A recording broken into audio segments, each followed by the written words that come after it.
الله وكفى وسلام على عباده الذين اصطفى خصوصا على سيد الرسل وخاتم الأنبياء وعلى آله وأصحابه الأتقياء أما بعد فأعوذ بالله من الشيطان الرجيم بسم الله الرحمن الرحيم وأنه كان رجال من الإنس يعوذون برجال من الجن فزادوهم رهقا وأنهم ظنوا كما ظننتم أن لن يبعث الله أحدا وأنا لمسنا السماء فوجدناها ملئت حرسا شديدا وشهبا وأنا كنا نقعد منها مقاعد للسمع فمن يستمع الآن يجد له شهابا رصدا وأنا لا ندري أشر أريد بمن في الأرض أم أراد بهم ربهم رشدا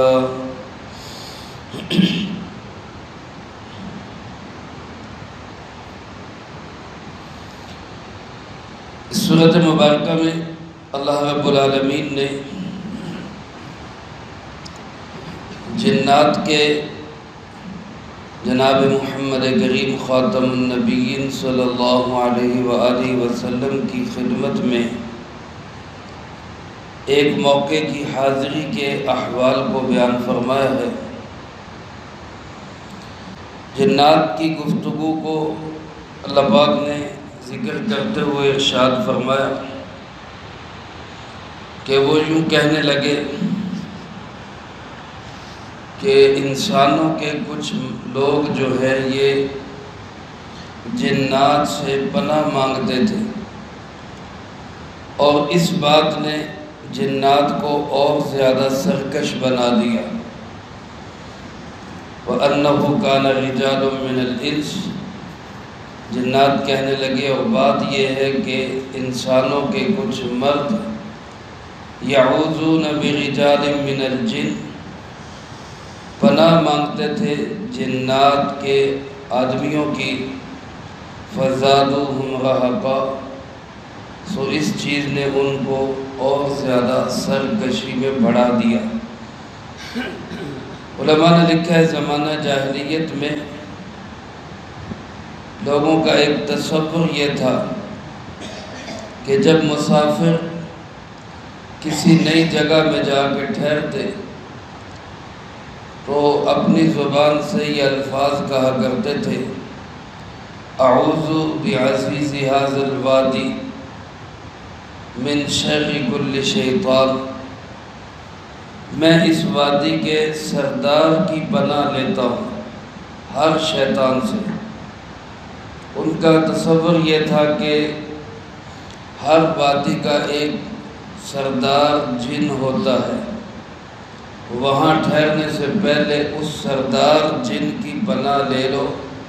تاکہ تم جنات کے شر سے محفوظ ہو جاؤ۔ تو جنات اس بات سے اور زیادہ سر چڑھ جاتے کہ دیکھا ہم سے مرد کتنا ڈرتے ہیں،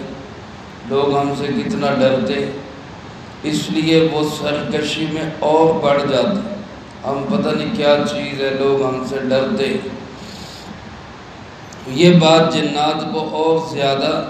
سرکش بنا دیتی، متکبر بنا دیتی۔ یہ صورتحال جنات نے خود بیان کی۔ نبی کریم صلی اللہ علیہ وسلم کے ایک صحابی حضرت رافع ابن عمیر رضی اللہ تعالیٰ عنہ، ان کے اسلام لانے کا قصہ تفسیر مظہری وغیرہ دیگر تفاسیر میں لکھا ہے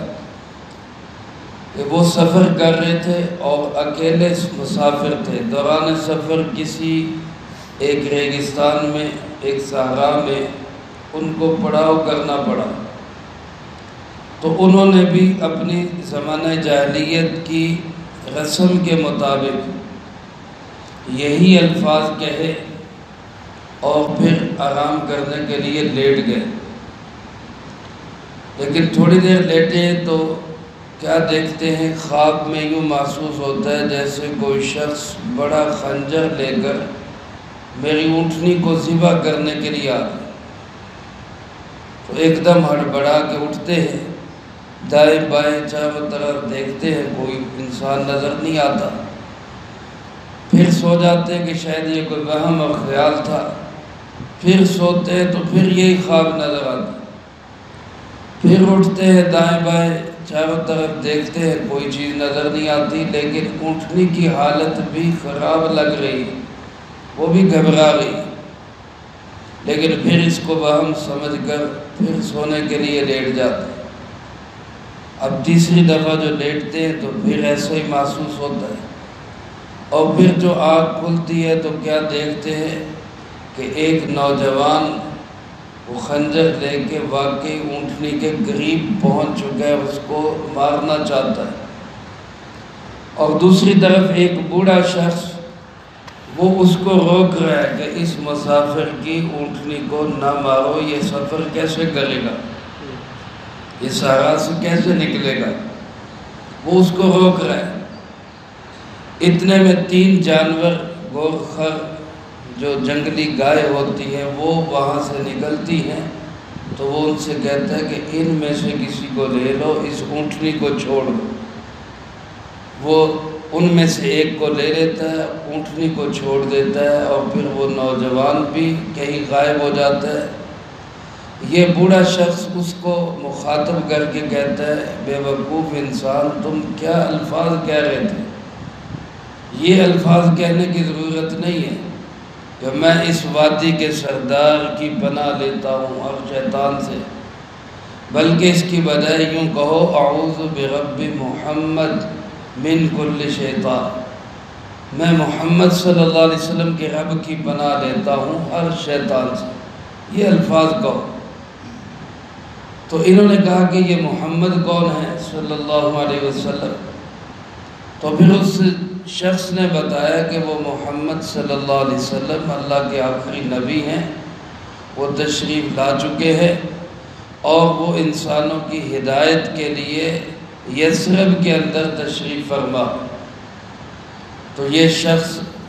کہتے ہیں کہ یہ بات کہہ کہ وہ بوڑھا بھی غائب ہو گیا،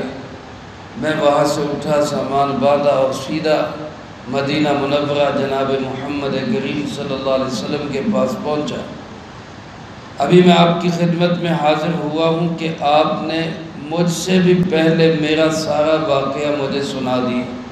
کہ تمہارے ساتھ یہ صورتحال پیش آئی تھی۔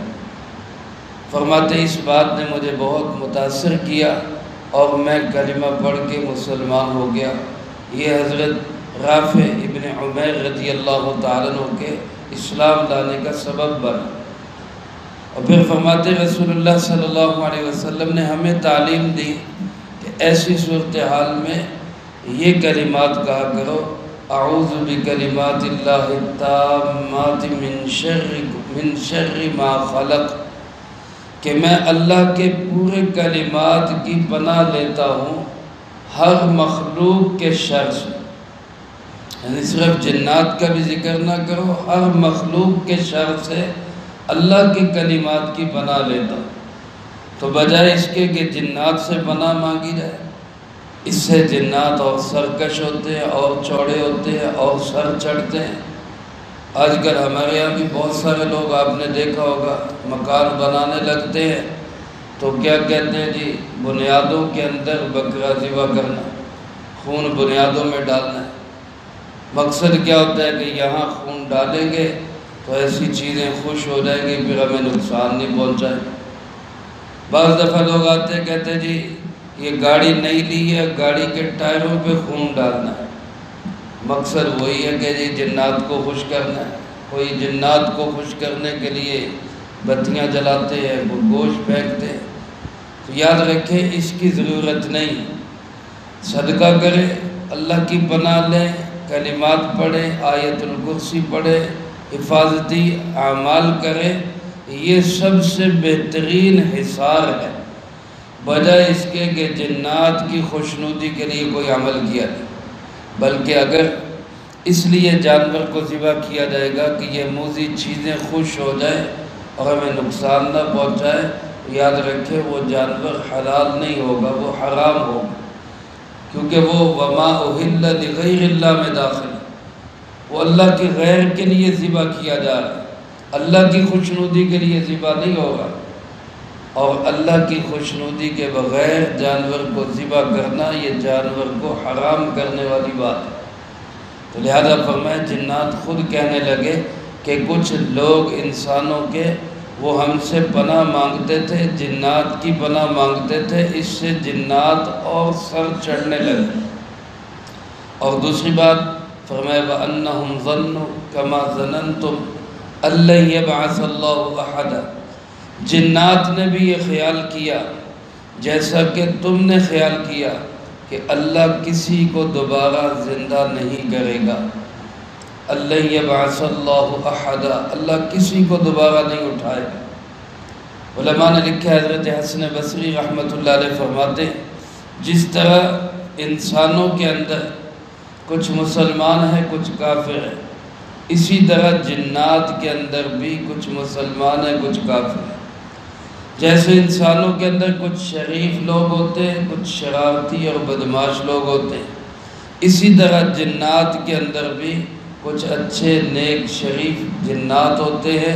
اور کچھ شرارتی اور بدماش قسم کے جنات ہوتے ہیں۔ پھر ان میں بھی اسی طرح اختلافات بھی سارے کے سارے اسی طرح چلتے ہیں۔ تو کہا کہ جس طرح انسان جو ہے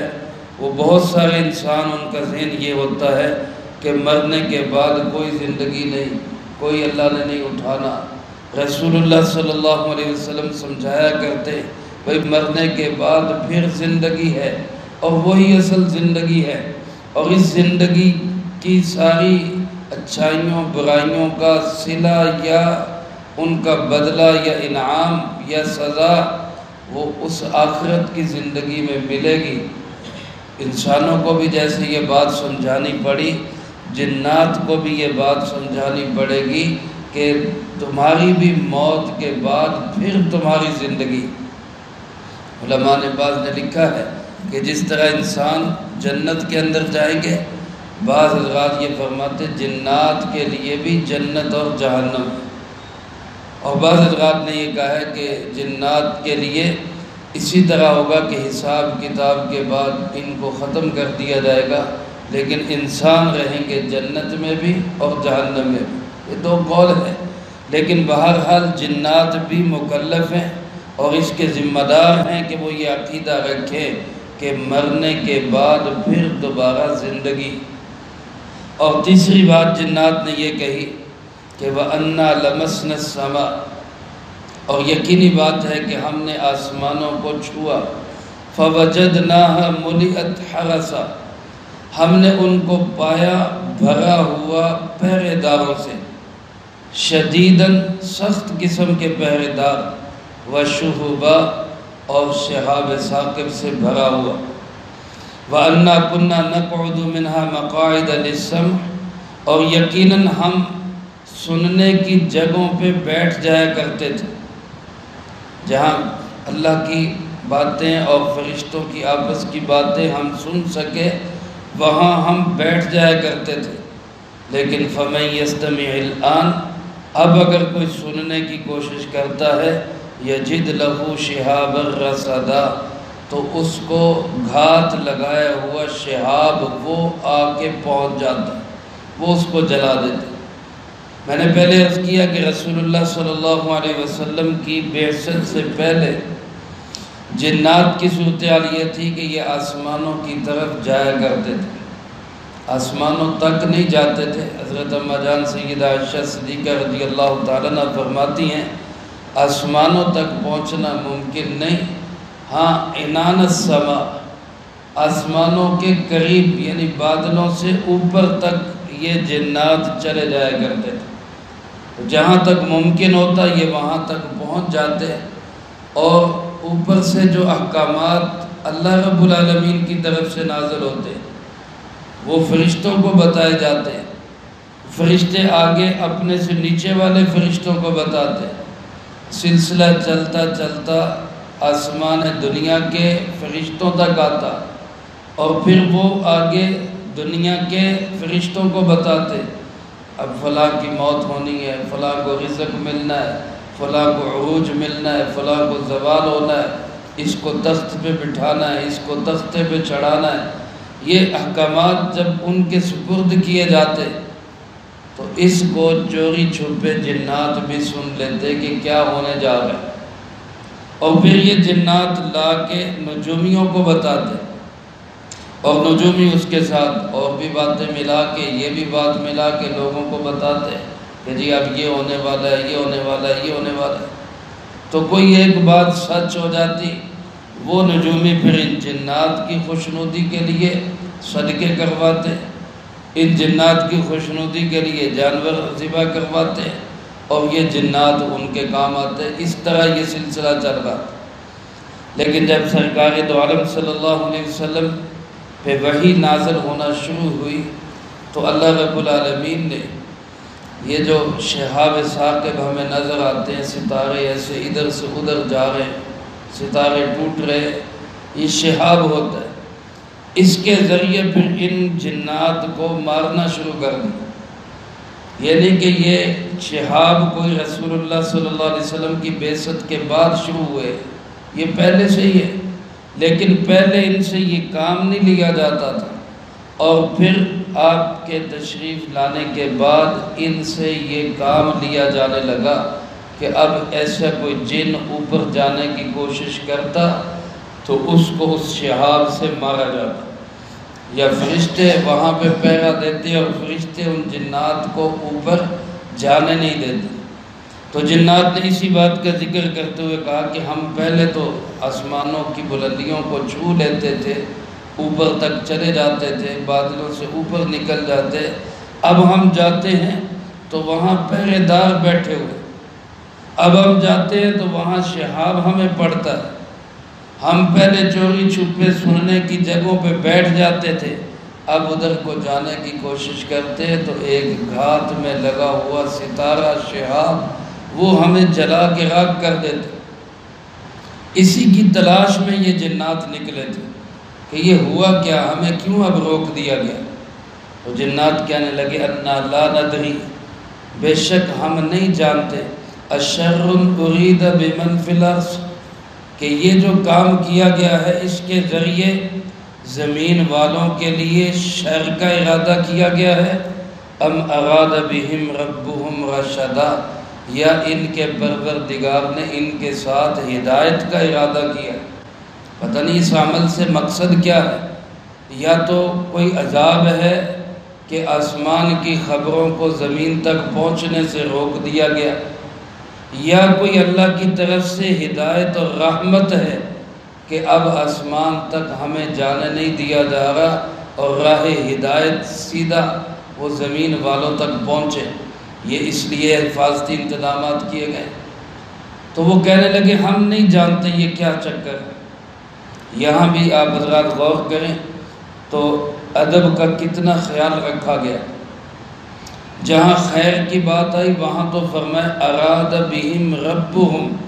ان کے رب نے ان کے ساتھ ارادہ کیا ہدایت کا، اور جہاں شر کی بات آئی وہاں یہ نہیں کہا ان کے رب نے ان کے ساتھ شر کا ارادہ کیا، بلکہ وہاں کہا اشر ارید، کیا برائی کا ارادہ کیا گیا، یعنی اللہ کی طرف اس کی نسبت نہیں کی۔ اس لیے علماء فرماتے ہیں اچھی اور بری تمام چیزوں کے خالق تو اللہ ہی ہے، اور وہ ساری چیزیں اچھی ہیں، لیکن ہمیں اپنے لحاظ سے جو چیزیں بری بھی لگیں ان کی نسبت براہ راست اللہ کی طرف نہیں کرنی چاہیے، یہ ادب کا تقاضا ہے۔ جیسے حضرت ابراہیم علیہ السلام نے اللہ کا تعارف کرواتے ہوئے فرمایا هو الذی یطعمنی ویسقین، اللہ وہ ہے جو مجھے کھلاتا بھی ہے مجھے پلاتا بھی ہے، وَإِذَا مَرِضْتُ فَهُوَ يَشْفِينِ، جب میں بیمار پڑتا ہوں تو وہ مجھے شفا دیتا ہے۔ حالانکہ بیماری بھی کس کی طرف سے آتی ہے؟ اللہ ہی کی طرف سے، لیکن اس کو یوں نہیں کہا کہ اللہ جب مجھے بیمار کرتا ہے تو پھر اللہ مجھے شفا دیتا ہے، بلکہ کیا فرمائے میں جب بیمار پڑتا ہوں تو بری چیز کی نسبت اپنی طرف۔ حضرت ابوبکر صدیق رضی اللہ تعالیٰ عنہ نے خطبہ دیتے ہوئے ارشاد کیا فرمایا کہ کوئی اچھا کام ہو جائے تو یہ اللہ کی طرف سے ہے، اور اگر کوئی غلط ہو جائے، غلطی ہو جائے، برائی ہو جائے تو اس کا قصوروار میں ہوں۔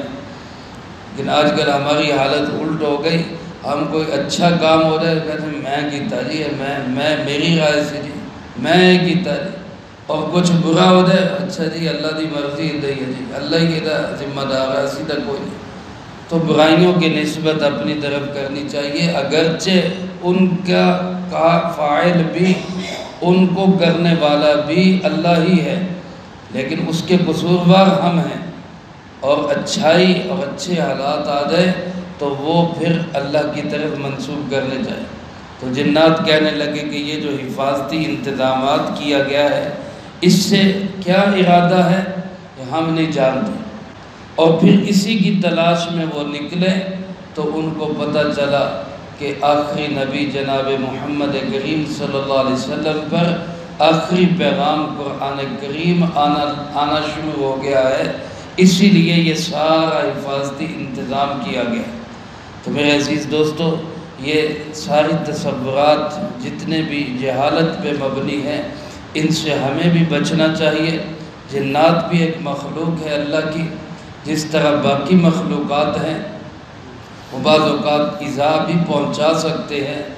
لیکن ان سے پناہ مانگنے کی بجائے پناہ کس سے مانگنی چاہیے؟ اللہ رب العالمین سے پناہ مانگنی، کیونکہ وہ اللہ سے بڑے نہیں ہیں، اللہ کی مخلوق ہے۔ اللہ رب العالمین کے مقابلے میں ان کی بھی کوئی حیثیت نہیں ہے۔ اور جنات کو بھی یہ بات سمجھنی چاہیے کہ جس طرح انسان ایک مخلوق ہے، جن بھی ایک مخلوق ہے، جس طرح انسان نماز، روزے، حج، زکوٰۃ کے مکلف ہے،